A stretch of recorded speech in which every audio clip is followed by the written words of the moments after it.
Paano ang pag-multiply ng rational expression? Sa pag-multiply ng rational expression ay kagaya lang din sa pag-multiply ng fractions. Ang kaibahan lang dito, ang kanyang numerator or denominator ay polynomials. Bago natin i-multiply ang numerator at denominator, ating munang observe kung meron silang common factor.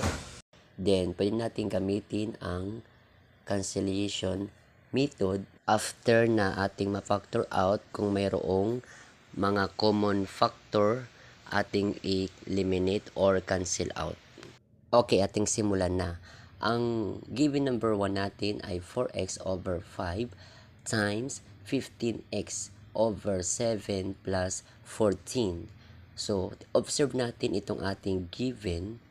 Ang pangalawang fraction na numerical, itong 15, ay divisible siya by 5. Dito sa denominator na 5 ay divisible din siya by 5. Okay? So, gamitin natin ang cancellation method. Okay, divide natin. 5 divided by 5, that is 1. Cancel out na itong 5. 1 na matitira dito.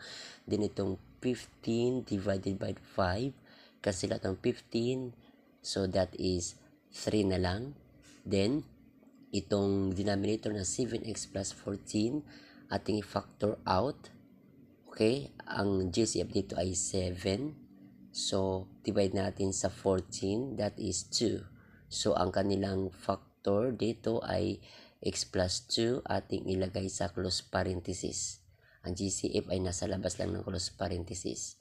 Then, kung wala na, tayo na ay mag-multiply. Multiply na natin both numerator and denominator. So, 4x times 3x, that is 12x squared. And itong denominator, multiply natin.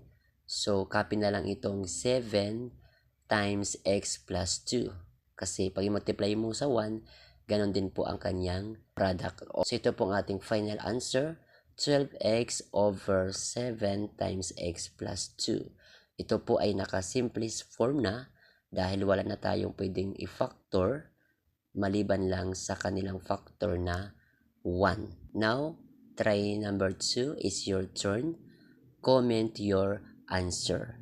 Kaya ngayon, kung mayroon po kayong natutunan, pakipindot naman ang like, at kung bago ka pa lamang sa akin channel, pakipindot naman ang subscribe at maging ang bell notification para ikaw ay updated sa mga bagong video ni-upload sa akin channel na ito.